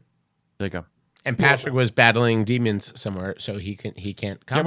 Is everything okay, Patrick? Are you? Yeah, I heard some noises and then realized I had left my dog out for the past hour. Well, that's horrible. But you gave me a homework assignment, and then you missed my delivery in front of the class. You this shut is your recorded, camera right? off like you were being haunted. All right, so This is recorded, right? I can listen to it later. I'm mostly Patrick was not letting his dog out. He was doing something salacious in front mostly of mostly for salacious. That's my Freudian slip of Return of the Jedi or Empire. Mostly that's good. Return. God damn it! I keep mixing up. You and Jim have been spoken for a while right now. In fairness, so it's okay. So for comedy's sake alone, we have about 9 minutes to go in the podcast, and we're calling it Super Ahsoka, which we have not talked about quite a bit at all. So I would like to go around the horn. We will follow this up. We can do whatever we want in the show. We are going to do another X-Men podcast, probably 2 or 3 more. You guys could talk about that forever.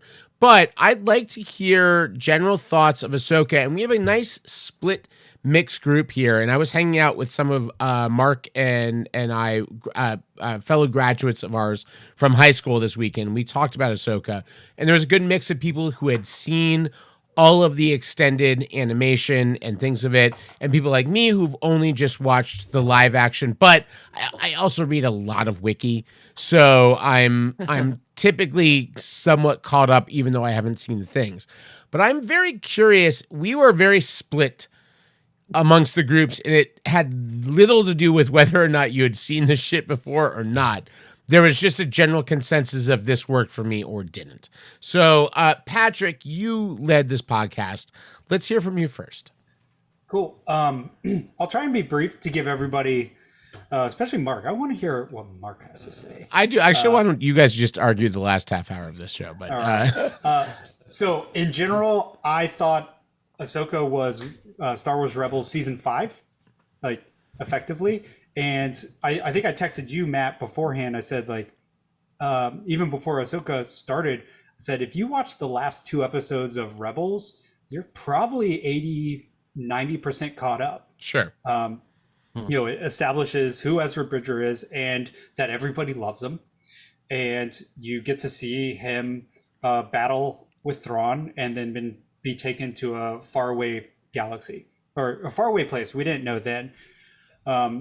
And it establishes all the characters. And so coming from that, Ahsoka like scratched a itch for Rebels that I had, because I personally like Rebels more than the Clone Wars.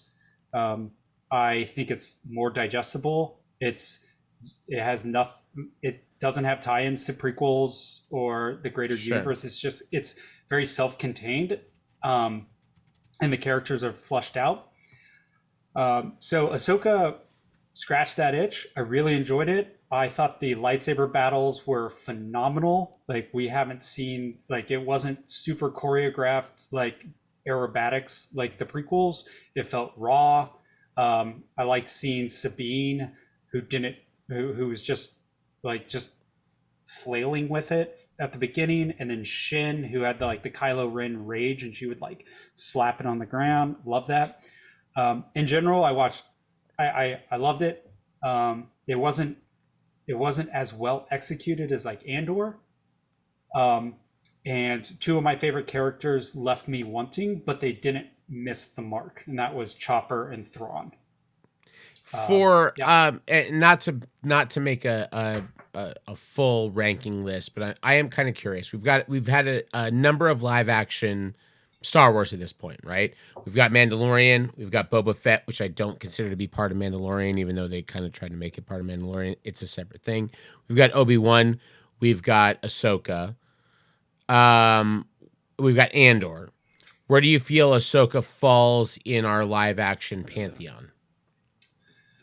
I think it's number 3 if you haven't watched Rebels. I think it's number 2 if you have. So what does it jump? What is the jump? What is the thing it jumps if you've watched Rebels? I think Mandalorian season 1 or 2. I can't decide. I think 1 was special. Yeah. 2 started to expand a little bit more, and the Luke cameo was sure. And what do you feel about Mando 3? I think it was lower, but higher than Boba. I think you're correct.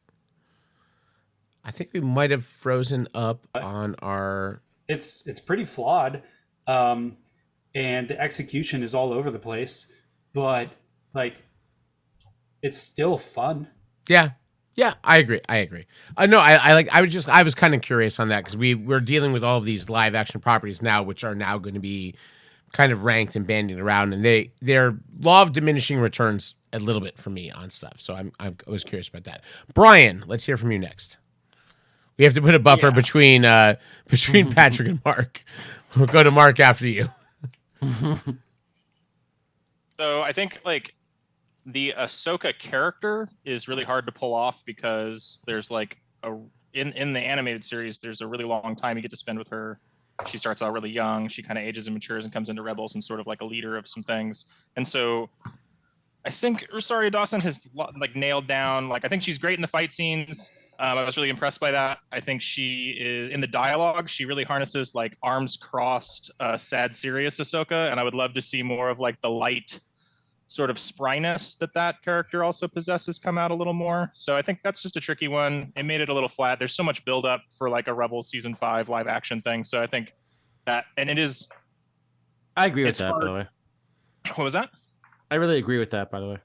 Yeah. So I think it takes a while for that cast to meld, and it comes from like, if you watch the last 2 episodes of Rebels, it's like this team, this family, this unit is so tight, and it takes a while for the cast to develop that in the Ahsoka TV show. Brian, what do you think of the like casting and like live action portrayal of all those Rebels characters?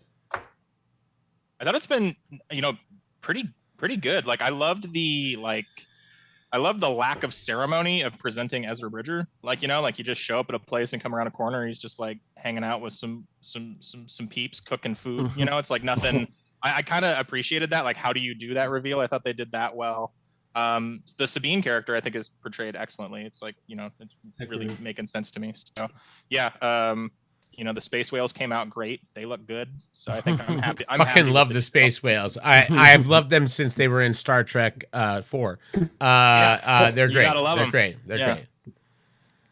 So I think Mando season 1 just hit during a dry, just thirsty time in the Star Wars fandom. So I think it's always going to be pretty kind of high up in this live action pantheon. But I think I don't know. Yeah, Andor is really high up there. I think I like watching the Rebels, Mando, Ahsoka sort of arcs just all kind of meld together. I think that's good for Star Wars continuity that doesn't have to be, explained and retconned for the next 20 years. And also is not Luke Skywalker. And isn't a person named Skywalker. Yeah, that helps. They're starting to do kind of, they're starting to make the blueprint of, we might not have been Marvel Studios starting from scratch, planning every intricate tie-in from the very beginning. Which they weren't either. They just got lucky. They had way more shit to build off of. Well, sure, but they did. Yeah. And here they've kind of like they've done the blueprint of, here is existing properties that we're going to expand on, Clone Wars, Rebels. And then we are going to start to tie things together a little bit and make it feel like a little more interconnected. And whatever qualms you might have with the new Star Wars, the continuity helps. Any of your qualms, the effort that goes into tying that together, I think, goes a long way. Yeah. Yeah, and I think that was always the thing with Star Wars, right? It feels so sparse yet so rich at the same time, because it's like all these things happening in complete isolation, and there is a lot of richness from tying those points together, but it's risky, right? Like you can put 2 things together and be like, oh, that didn't age well at all. So I get it. Yeah. The fact that it's so sparse, like, actually gives my mind more time to like be creative, which is like, how am I interpreting it on this viewing? How like, what is this person's mindset in this way? Like, can I change my belief on what this story is just by allowing myself to do that? I actually do that a decent amount on rewatches. And I would like to point out, like, it to Mark's point, the Siege of Mandalore, like the last 4 episodes of the Clone Wars, like, Rebels had already come out, and it really cemented, like, to me, it changed my mind of like, what is Ahsoka's story? Ahsoka's story is a tragedy. Like, it's this young girl joins the Jedi order, believing that they're peacemakers, and in reality, she's thrown into war, and her master, like, even if the Clone Wars was won by the Republic, I still think he would be left wanting to battle, and he's just like, the whole galaxy gets just destroyed and overturned overnight. And like, her theme is depressing, like her musical score. And then like, and I think they did a really good job in the Ahsoka series of saying like, this is a person who just like didn't sign up for any of this. And now she's abandoned on a random galaxy, but she's hopeful, and she'll deal with it. I like that. Mark. Well, surprisingly, I'm not going to really argue with a lot of what he said about his take on Ahsoka. It's very similar. All right, Mark. Shut Mark's mic off. Similar to mine. I mean, honestly, the Rebels is one of my favorite series to watch, just because it's not everybody else. There's such interesting characters. They're just a different group. I'm kind of bummed in Ahsoka there wasn't more Zeb, or like somehow found a way to get Agent Callus, like either the voice. I mean, it was hard because the voice actor is black and the character is drawn white, so you'd have to kind of work like around the that for the opposite people of Ahsoka.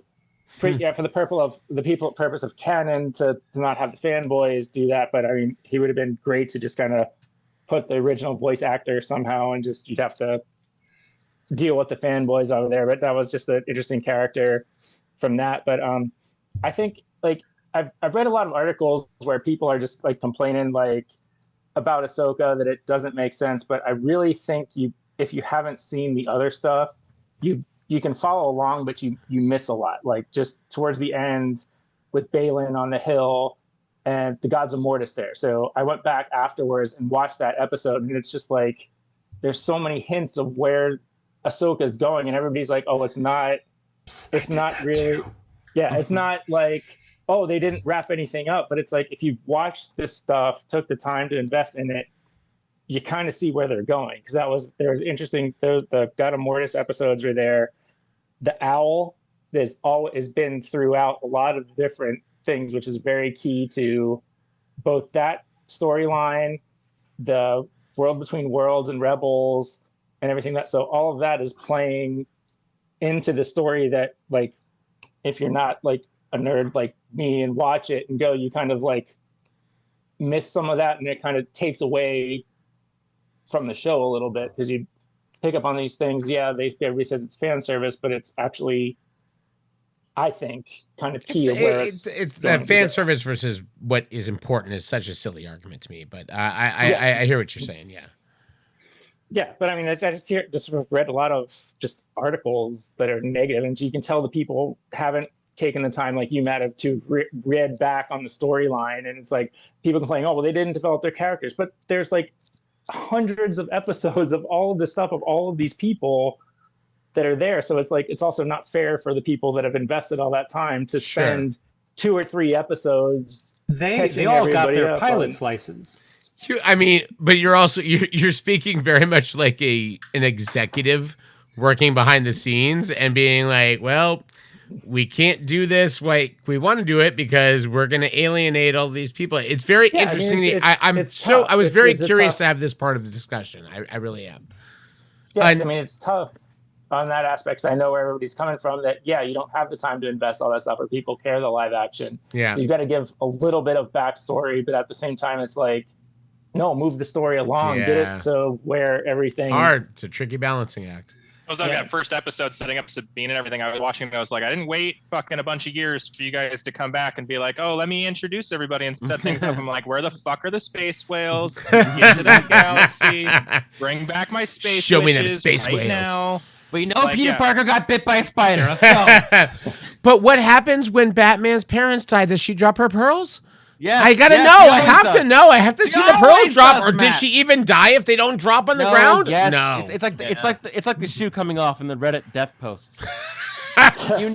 you know Martha Wayne is dead for sure. But if it's just pearls and no shoe, she might make it. She might become the Joker. That's Matt, great. How'd you like the Pokemon? I'm gonna get to mine. I'm gonna go to Nick first because I don't want to destroy anything else that goes on here. Nick, what were your thoughts? Well, look, man, I enjoyed it, but we're already running long, so for our we're fine. We're okay. We're okay. Don't worry about the time. No, let's an hour 36 we can cut out that whole game that I introduced. I really just want to move things along. So I enjoyed it, but for our second tier Patreon members, you'll be treated to my in-depth analysis of Ahsoka on our supplemental podcast. I'm New Way After Dark. For now, just don't step on this announcement, okay? I'm going to use my time to instead make a special announcement. I have never told this to anyone, and I know it might not make much sense and it might be confusing, but my family lineage, I'm actually a Palpatine, but however, I've chosen to take the name Skywalker as an act of rebellion, and that's good writing. Are we dead naming you if we call you Palpatine? Well, do you identify as a Skywalker? Little Nicky P, they used to call me in high school. Nicky Palp. Pulp Fiction. Nicky P. Yeah. Jesus Christ. But Patrick's got a full bottle of wine now. Patrick's mad. He got upset by that joke. That joke hit too close to home. At least he didn't go dark again.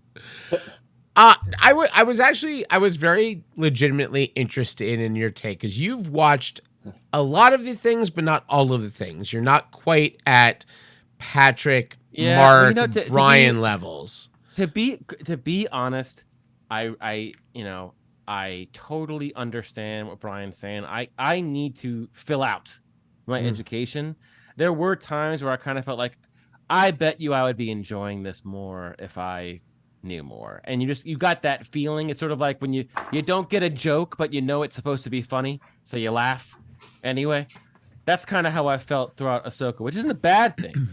But I think that maybe it isn't as accessible if you don't. The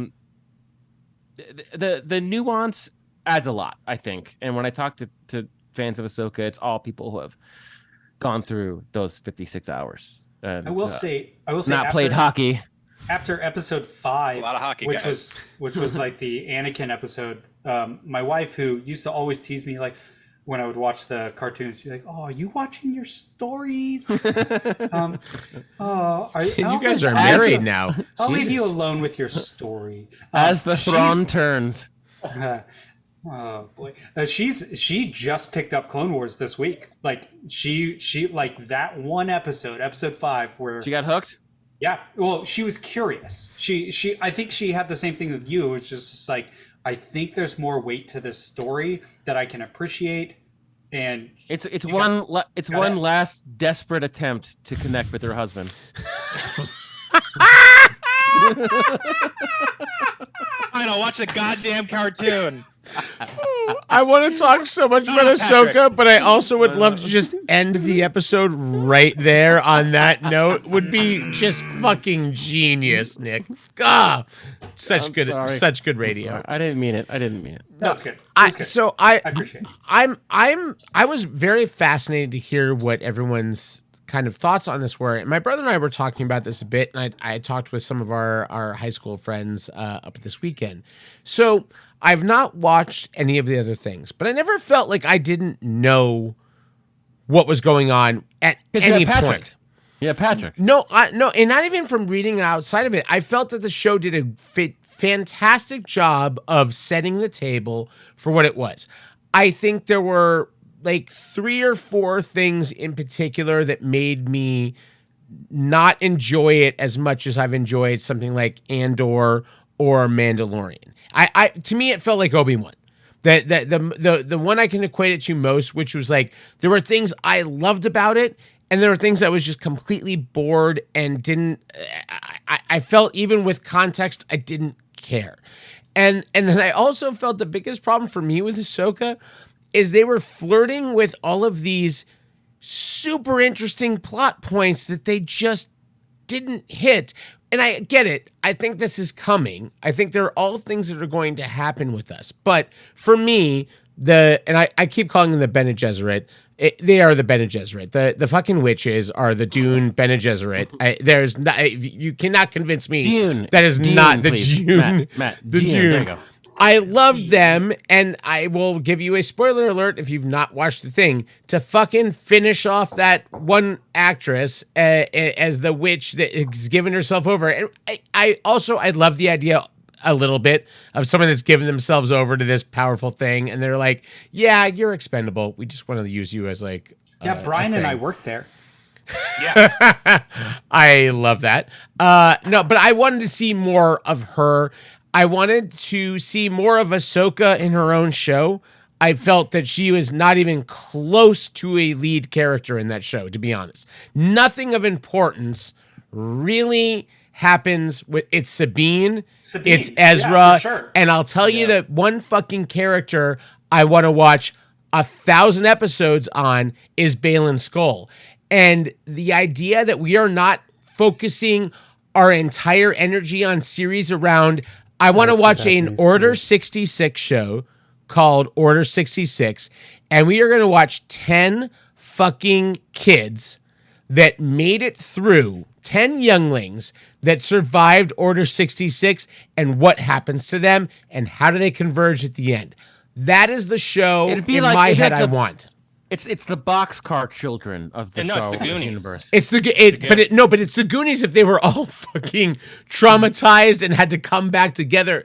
Balin is the most interesting by leagues in the show. He is every time that character was on screen, I wanted to know more about what was happening with him, more about what the fuck he's got up his sleeve to be like, I fucking hate the Jedi. I fucking hate the Sith. I hate all of it. I'm going to find balance in another fucking way. And you don't even know what I'm doing with this. I can relate.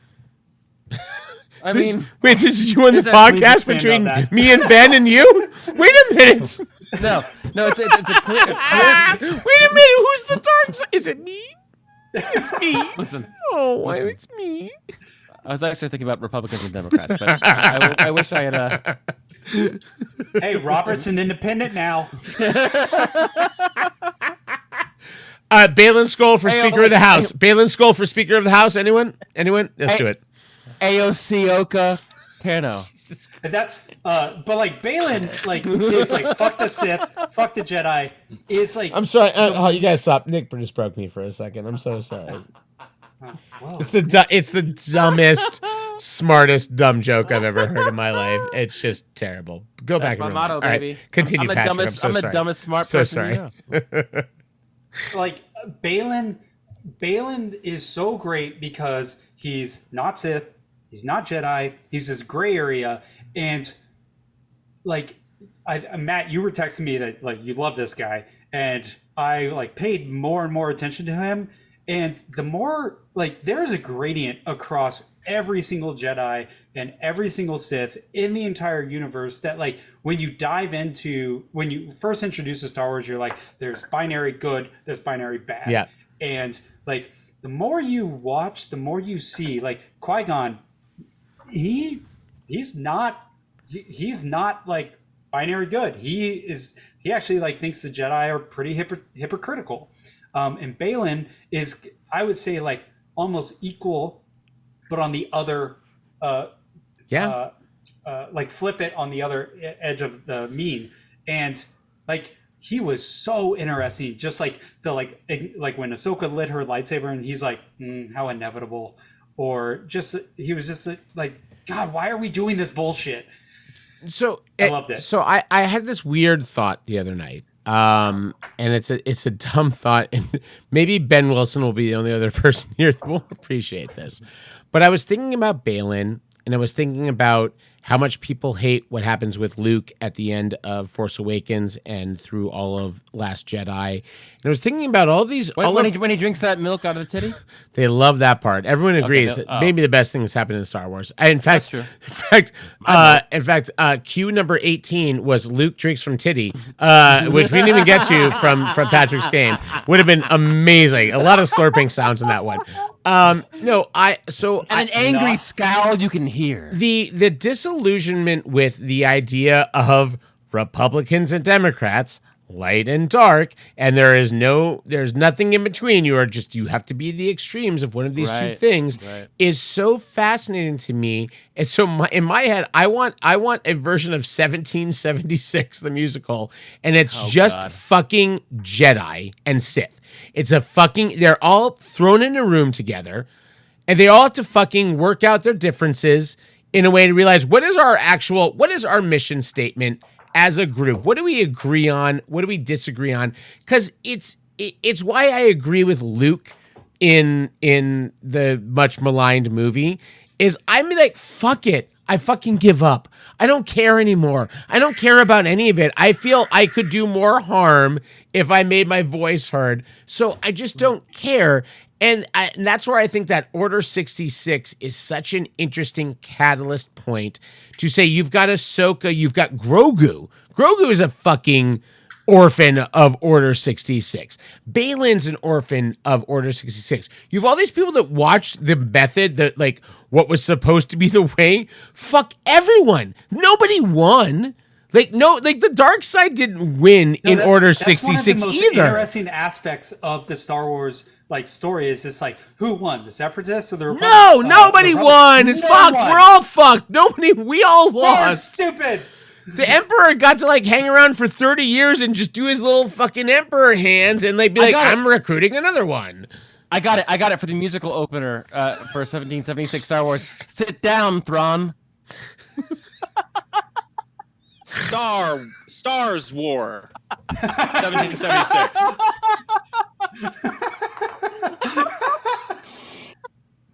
I don't want to mansplain to you all, but Nick's joke of sit down Thrawn is maybe the dumbest, amazing thing that's ever existed in all of things that's ever existed. You're too kind. I guarantee that Ben Wilson right now just bust a nut. Like he actually bust a full nut to listening to what Nick just said right now. I guarantee it. He loves that more than anything.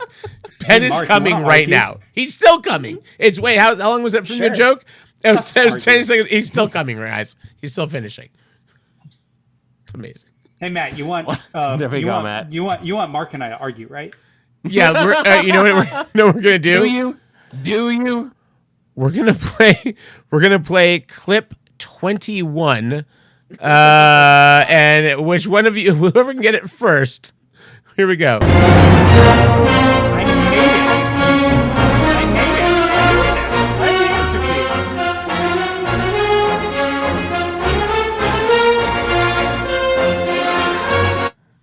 Let me answer I see Nick's March eyes twitching as did mine. Attack of the Clones.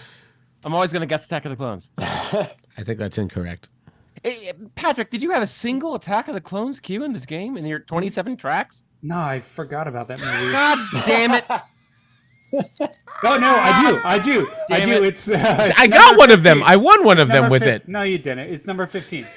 No, you didn't. No. No. All right, this is from Attack of the Clones. Guys, guess which one this is from? You didn't do it. This is the theme from Attack of the Clones. You only did one of the love theme that literally George Lucas thought that was going to be the Titanic theme because he was trying to make Titanic with Attack of the Clones. One of my favorite things of all time. So sorry. Anyway. I Don't Like Sand? Yes. No. This is literally. Hey, why was Darth Vader not at on the beach in Rogue One? He hates sand. He hates sand. Well, that's God. I was hoping we'd end on something better than that, but oh wait a minute. I'm so sorry. Actually, even better. God, this could not have worked out even better. So, Patrick also built out. He built out the longest outro of all time, which he wanted to replace Beautiful. Our current outro, which is 10 seconds. This is 2.5 minutes. So, guys, we got 2.5 minutes to wrap up the show. The good news is we don't have to pay the President of the United States of America any royalties.